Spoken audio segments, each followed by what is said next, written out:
dire à mes collègues du Vaucluse que j'aurais été heureux d'être avec eux pour cette Assemblée Générale, pour qu'on puisse échanger. J'y serai par l'image et par la pensée.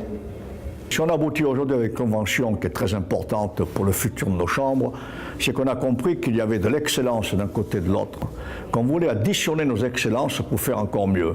Et tout cela dans un esprit qui est aujourd'hui de la réforme des chambres, c'est-à-dire que vivre seul dans son coin, petit, je crois qu'on n'y arrive pas. Et c'est l'addition de tout cela qui fait la réussite, la création de ces passerelles. On va démontrer là qu'on reconnaît des compétences les uns chez les autres. Et on va aussi expliquer que dans notre CCI de région, on ne fait pas tout à 7, que les mutualisations peuvent se faire aussi par centre d'intérêt. Et c'est ce que nous faisons aujourd'hui avec François et la CCI de Vaucluse. Comment on développe les bonnes pratiques entre deux chambres de commerce et d'industrie. Ça, c'était un peu l'esprit du voyage. Après, le véhicule lui-même, c'est la convention. Qu'est-ce qu'on peut dire dessus? On a quand même des priorités. Par exemple, on s'est axé sur 2 dossiers importants.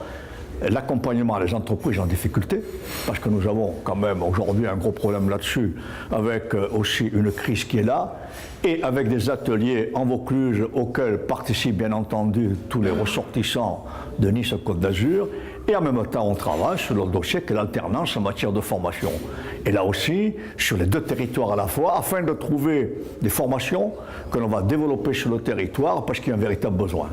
Quand on est venu vers nous, c'est dire qu'est-ce que vous pouvez nous apporter? Nous on a dit rapidement, vous avez un domaine de nautisme très important, comment on peut répondre avec des formations pour effectivement l'hôtellerie embarquée, la restauration embarquée.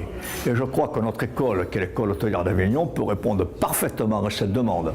Et dans l'autre domaine aussi, lorsque l'on voit par exemple, parce que l'on peut s'apporter mutuellement dans le domaine du social, du service à la personne, je vois qu'il y a de la santé, nous avons là aussi effectivement beaucoup à faire. Alors il est vrai que tout est lié. À Villefranche-sur-Mer, il y a aussi la CFA qui va arriver, et on veut conjuguer toutes ces actions afin d'apporter sur les territoires un plus dans des domaines où ils sont demandeurs.